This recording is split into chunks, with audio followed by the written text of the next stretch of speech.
So good morning to all of you.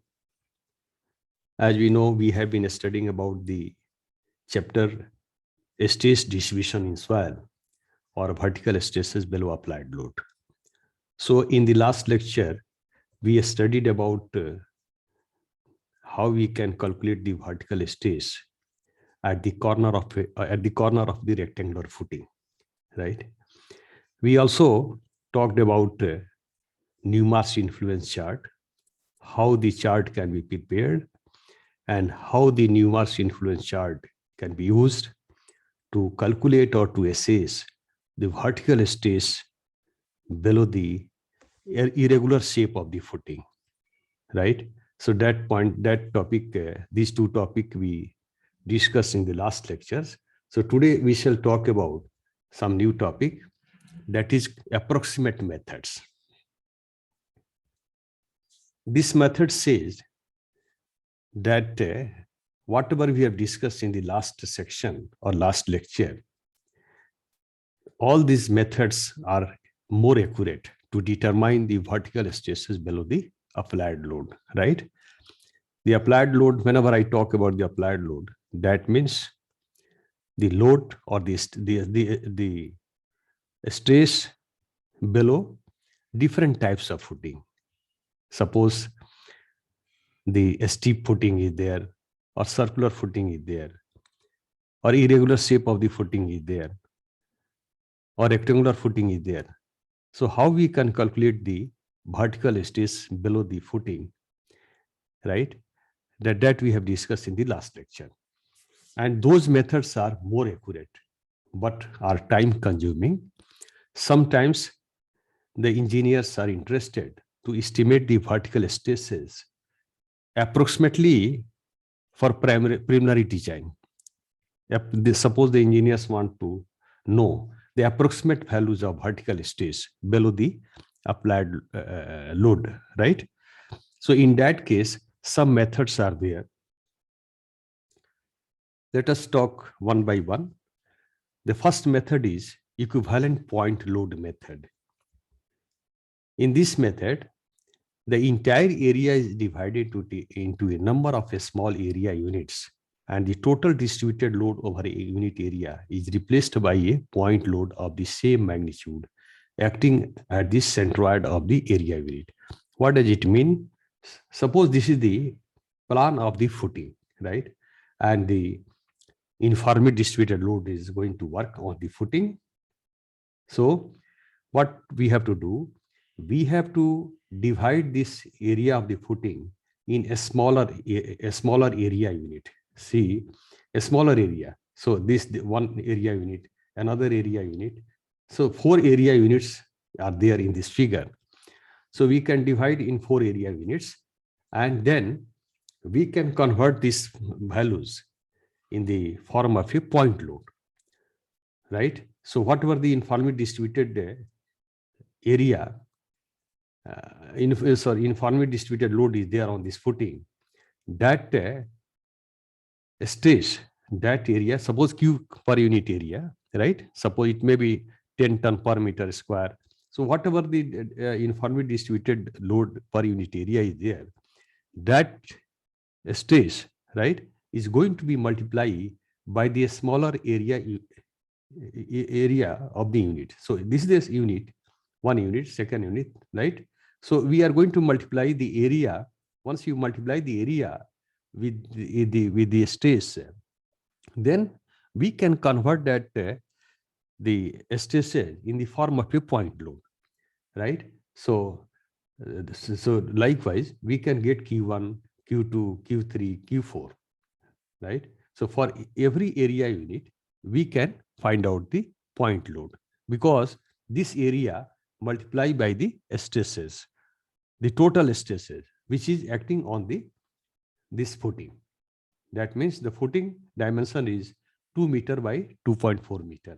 So I think it is clear that how we can find out this area unit, or the areas units, and then how we have to find out the point load. See, the accuracy of the results depends upon the size of area unit chosen. how we have to choose the area of this small unit. That is also very important points. So each small area area is divided in such a way that the largest dimension of this unit becomes equal to or less than 0.3 Z, where Z is the depth at which the stress is required. Let us take this example, this figure. You see, the length of the footing is 2.4 meter and the width of the footing is 2 meter, right? So how we can apply this idea 0.3 Z? Let us see this example. See, L is 2.4 meter, B is 2 meters. So we have a small area we have chosen 1.2 meter by 1 meter because the total is 2 meter. So 1.2 meter by 1 meter. So vertical stress, suppose we have to determine the vertical stress at the center of the footing, right? At 4.2 meter depth at the center. At this center, we have to find out. Then what we have to do? We have to use this, this condition 0.3 Z. 0.3 Z multiplied by 0.3 Z is the 4.2 meter. At the center, we have to find out the vertical stress due to the rectangular footing, right? So 4.2.3, it will be 1.26 meter. So whatever the dimension of the small area unit we have chosen will be equal to, you can see it is the 1.26 meter to 1.26 meter. So the largest dimension of the area unit is 1.2 meter. We have chosen 1.2 meter. So 1.2 meter is less than 1.26 meter. That means whatever the dimension, the largest dimension we have chosen is correct as per these conditions, 0.3 Z. Now we can see, as I told you in the beginning, the total load is thus converted into a number of points loads. As you know, whatever the stresses are going to work on this footing, the total the stress multiplied by the area is the total load or total point load which is going to work at this center. But we have divided this whole area in 4 units. So what we shall do, each area unit, each area will be multiplied by the stresses, the total stresses, which is working on this footing. So what we have to do, the vertical stress at any point below or outside the loaded area, we can find out the vertical stress either beyond this area or within this area, anywhere we can find out. So here we are actually going to find out at the center of the footing. So the loaded area is equal to the sum of the vertical stresses due to the equivalent point load. Actually, its name is equivalent point load. So what we are going to do, this area multiplied by the total stress will become point load, and that point load is going to work in the center of the area unit. So Q1 is the point load, Q2 is the point load, Q3 is the point load, Q4 is the point loads. So that point loads Q1, Q2, Q3, that value we can keep here. And Z is the depth at which we have to find out the vertical stress. And here you can see that Z will remain fixed, and this R is nothing but R1, R2, R2, R3, R4. So how we have to calculate the R1? R1 will be equal to, because your point load is working here. So R1 will be here 0.5 meter means half of 1 meter. And here 0.6 meter means half of 1.2 meter. So R1 will be equal to a square root of 0.6 square plus 0.5 square. So R1 we can calculate. Similarly, R2, R3, R4 we can calculate, right? And we can calculate the 4 values of sigma Z1, sigma Z2, sigma Z3. Like that we shall calculate. And finally, we shall add it, which will be the value of the vertical stress at a specified depth, right? So this is about the equivalent point load method. The next method is called as 2:1 load distribution method.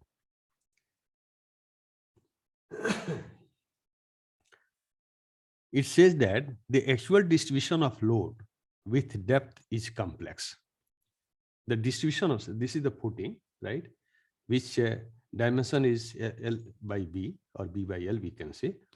So what it says that the actual distribution of the load coming on this footing and its distribution below the footing on the soil is really, it is a complex.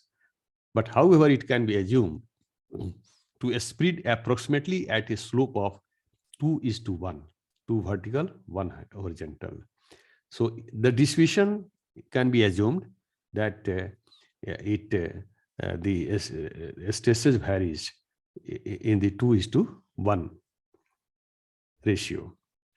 So thus vertical pressure at any depth Z. Suppose you want to find out the vertical stress at depth Z due to this footing or this foundation, whatever the load is working on this foundation, how we can find out at depth Z. So what it says here, the vertical pressure at any depth Z below the soil surface can be determined approximately by constructing a frustum of pyramid. This is in the form of frustum of pyramid or a cone of depth Z and side slope 2:1. So 2:1, that means this slope will have angle, suppose it is having angle theta. So tan theta we can write 2/1. So theta will be equal to 63.4 degree. The pressure distribution is assumed to be uniform on a horizontal plane. So this is the horizontal plane, and it is assumed that in this 2:1 load distribution method, that the stress is working uniformly on this horizontal plane. The average vertical stress sigma Z depends upon the shape of the loaded area. Shape of the loaded area means, say this is the rectangular footing. So we can say the shape of the footing is rectangular. Similarly, the vertical stress depends upon the different types of loaded area, circular footing, rectangular footing. This is rectangular footing. Similarly, the square footing may be there. So we can see this is the frustum of pyramid, right? So you can see for a square footing, the vertical stress we can calculate by this formula, QB square by B plus Z square, B plus Z square, and Q is the stress working on this footing. So, and for rectangular area, we can use this formula. Similarly, for a steep footing, we can use this formula.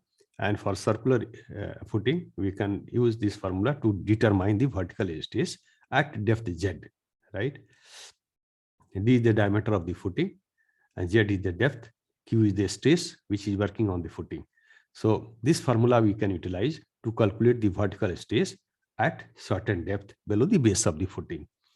So this is called as 2:1 load distribution method.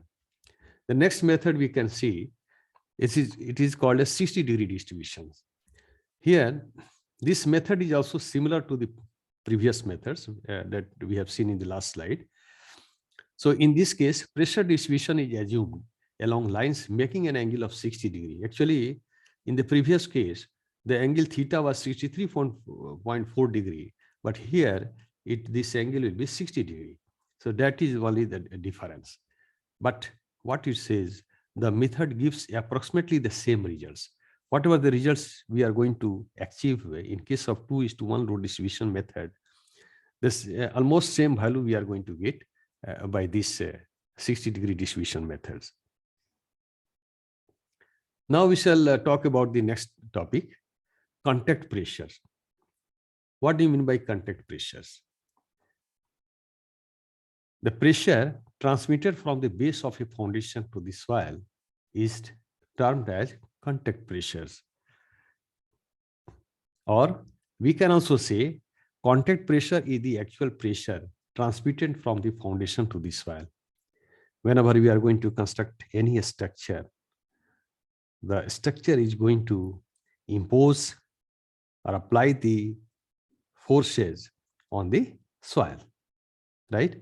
So in between the soil and the footing, the contact will be there. So the pressure is going to be applied by the footing due to the structure load. So informally, what it says here, a informally loaded foundation will not necessarily transmit a uniform contact pressure to the soil. Suppose the footing is uniformly imposed by uniformly distributed load, right? It does not mean that it will produce a uniform contact pressure on the soil. It is not like that. This is possible only if the foundation is perfectly flexible. See, whenever I talk about the flexible footing or the rigid footing, we can take the example of flexible pavement, which is the bituminous road, right? So bituminous road is going to apply or impose the loads on the subgrade material, which is the soil, right?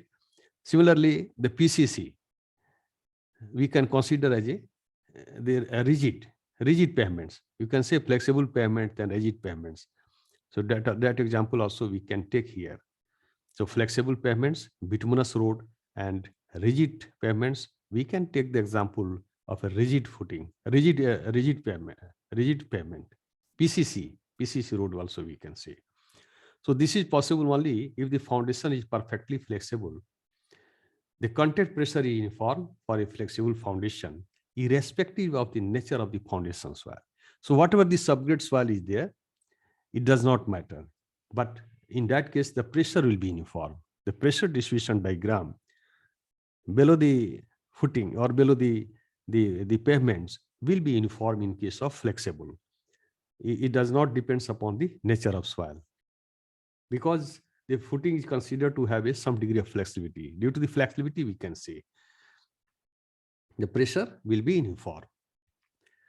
If the foundation is rigid, as I gave you the example of a rigid pavement, PCC road, so contact pressure distribution depend upon the type of the soil below the foundation. So in this case, what type of soil is there? On that basis, we can find out the contact pressure distribution diagram. Depending upon so for the rigid foundation or the rigid pavements, the pressure distribution diagrams depends upon the type of soil available below the foundation or below the rigid pavements. Here, in case of flexible, it does not depend upon the soil. The contact pressure will always be uniform.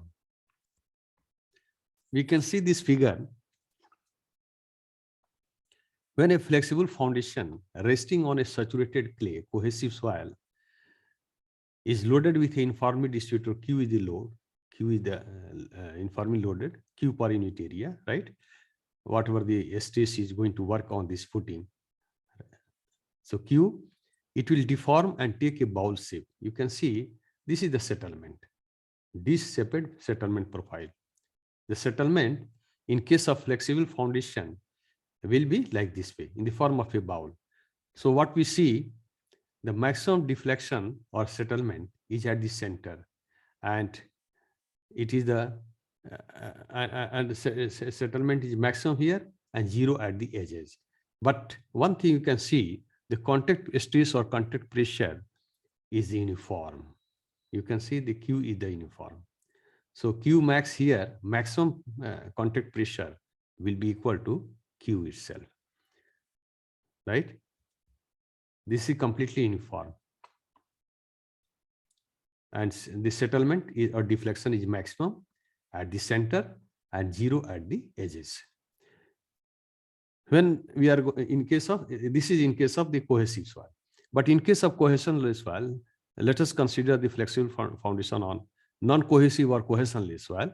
So in that case, the distribution of contact pressure is also uniform. Here also you can see the distribution of contact pressure is uniform everywhere. Here also it is uniform in case of flexible foundation. But as far as the settlement is concerned or deflection is concerned, the deflection is high at the edges, right, compared to the center. So the deflection is large at the edges. What it says, this occurs because the soil located at the edge of the foundation lacks lateral confining pressures. lateral displacement is going to be restrained, so hence possesses less strength. So now we can see the next is the rigid footing. An extremely rigid footing on the same clay will settle in form. Suppose the footing is going to apply the stress Q. So settlement is uniform. You can see the settlement. Uniform settlement is also, the settlement is uniform. But you can see the pressure distribution diagram or contact pressure. The difference is difference in contact pressure.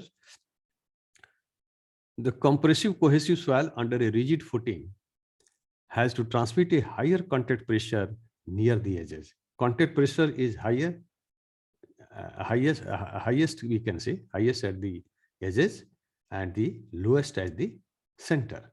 So Q max, maximum contact pressure Q max at the edges and Q minimum at the center. And Q is the stresses which is going to work on the soil through the footing. So what it says here, higher contact pressure near the edges than at the center so as to maintain a uniform settlement. The contact pressure distribution we can see in this figure. Suppose in case of if you are going to construct the footing on the cohesionless soil. So in that case, what you find here, the settlement is also uniform. Here settlement is uniform in both the cases, either it is a cohesive soil or cohesionless soil. But there is a difference in contact pressure distribution diagram. Here you can see that the contact pressure increases from 0 to at the edges and the maximum at the center. So this is all about your today topic. Thank you very much.